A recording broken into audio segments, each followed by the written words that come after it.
Hey guys welcome. दोस्तों आज के इस वीडियो में हम इलेक्ट्रिसिटी यानी कि विद्युत के बारे में पढ़ेंगे। दोस्तों इलेक्ट्रिसिटी से जुड़े जितने भी इम्पोर्टेंट प्रश्न बन सकते हैं वो सारे हम इस वीडियो में डिस्कस करेंगे, ठीक है।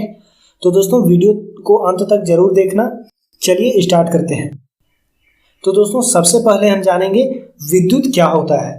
तो दोस्तों विद्युत से मतलब होता है आवेश यानी कि चार्ज।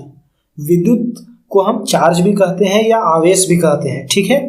और दोस्तों अगर हम इसकी खोज की बात करें तो ब्रिटेन के वैज्ञानिक गिलबर्ट के द्वारा 1600 ईस्वी में विद्युत शब्द का सर्वप्रथम प्रयोग किया गया था, ठीक है। दोस्तों अब हम बात करते हैं आवेश के बारे में, जिसे इंग्लिश में चार्ज कहा जाता है। तो दोस्तों उदासीन परमाणु में इलेक्ट्रॉन योग या ह्रास पर आवेश प्राप्त होता है, ठीक है। दोस्तों किसी परमाणु में उत्पन्न आवेश की संख्या परमाणु के द्वारा ग्राह्य यानी कि एक्सेप्टेड या त्याज यानी कि डोनेटेड इलेक्ट्रॉनों के बराबर होता है, ठीक है।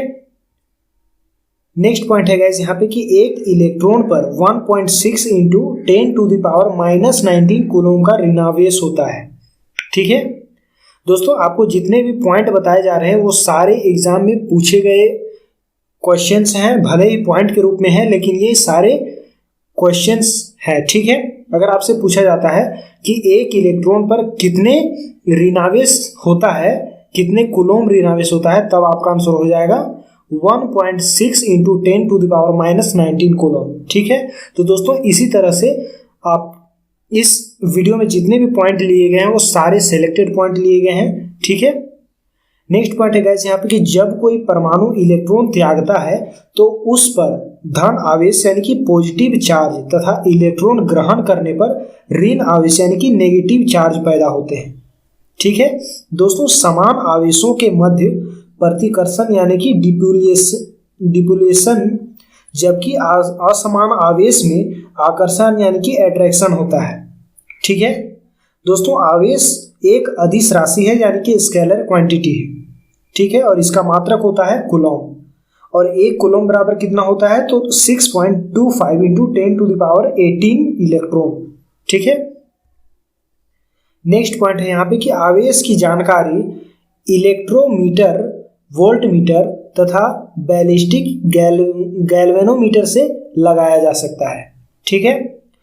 स्थिर आवेश के कारण केवल विद्युत क्षेत्र यानी कि इलेक्ट्रिक फील्ड एक समान वेग से, गतिशील आवेश के कारण केवल विद्युत और चुंबकीय क्षेत्र तथा त्वरित आवेश के कारण विद्युत क्षेत्र, चुंबकीय क्षेत्र एवं विकिरण उत्पन्न करते हैं, ठीक है।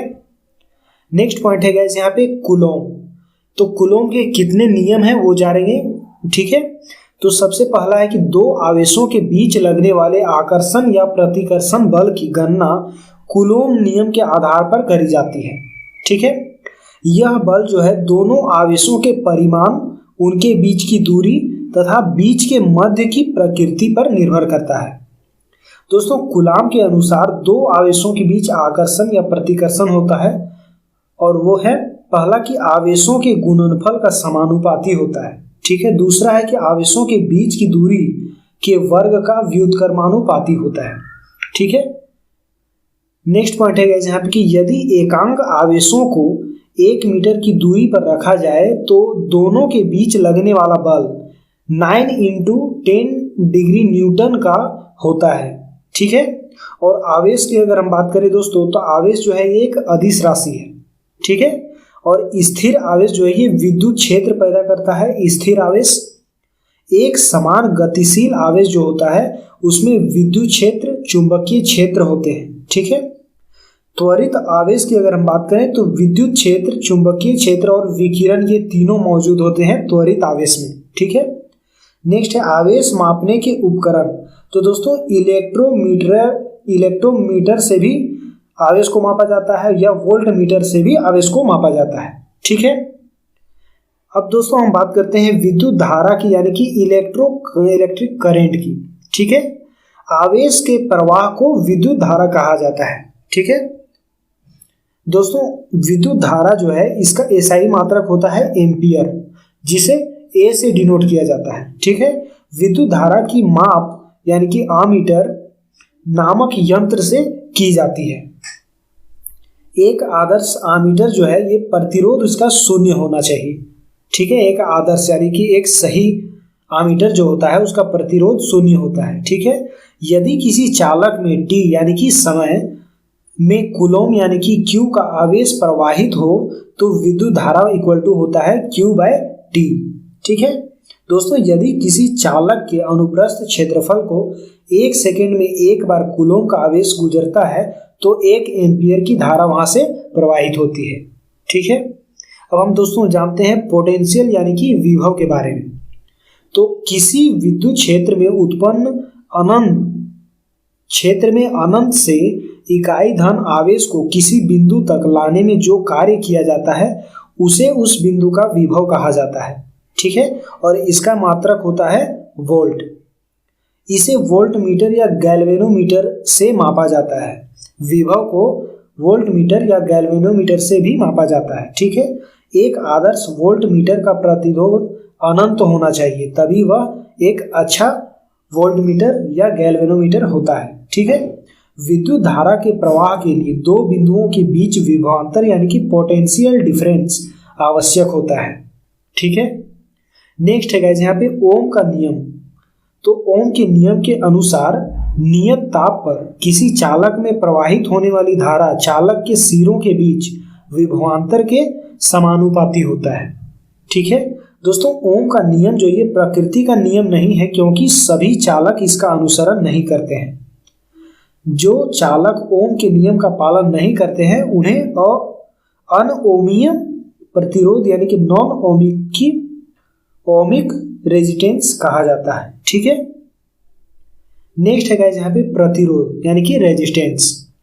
चालक के अणुओं या परमाणुओं या आयनों के द्वारा प्रवाहित विद्युत धारा का जो विरोध किया जाता है उसे ही प्रतिरोध कहा जाता है। ठीक है, इसका मात्रक होता है ओम। दोस्तों, इसे हीट स्टोन सेतु यानी कि व्हीट स्टोन ब्रिज तथा पोस्ट ऑफिस बॉक्स से मापा जाता है। प्रतिरोध घट जाता है। ठीक है, नेक्स्ट पॉइंट है यहाँ पे कि यदि 2 या 2 से अधिक चालकों को सीधे सिरा जोड़ा जाता है तो उसे श्रेणी क्रम यानी सीरीज कनेक्शन कहा जाता है। ठीक है, 2 या 2 से अधिक चालकों के सिरों को एक ही संयुक्त बिंदु पर जोड़े जाते हैं तो ऐसे जोड़ को समानांतर जोड़ कहा जाता है। ठीक है दोस्तों, हमारे घर में विद्युत उपकरण समानांतर क्रम में जोड़े जाते हैं। ठीक है, अत्यंत ही कम प्रतिरोध वाले तार को शंट कहा जाता है। दोस्तों, आपको जितने भी पॉइंट बताए जा रहे हैं वो बहुत ही इंपॉर्टेंट है, आप इसे जरूर याद रखना। ठीक है दोस्तों, नेक्स्ट पॉइंट है यहाँ पे कि शंट को जो है समानांतर क्रम में जोड़ा जाता है और यह उच्च धारा से धारा मापी की रक्षा करता है। ठीक है दोस्तों, ये वीडियो काफ़ी लंबा हो चुका है तो इस वीडियो को यहीं पे पॉज करते हैं और नेक्स्ट वीडियो में इसी को कंटिन्यू करते हुए आगे बढ़ेंगे। ठीक है, तो दोस्तों आपको ये वीडियो कैसा लगा? अगर अच्छा लगा तो कमेंट बॉक्स में मुझे ज़रूर बताएं, लाइक करें, शेयर करें और दोस्तों अभी तक आपने अगर इस चैनल को सब्सक्राइब नहीं करा है तो सब्सक्राइब करके बेल आइकन को भी प्रेस कर लें। ठीक है दोस्तों, मिलते हैं नेक्स्ट वीडियो में, तब तक के लिए जय हिंद।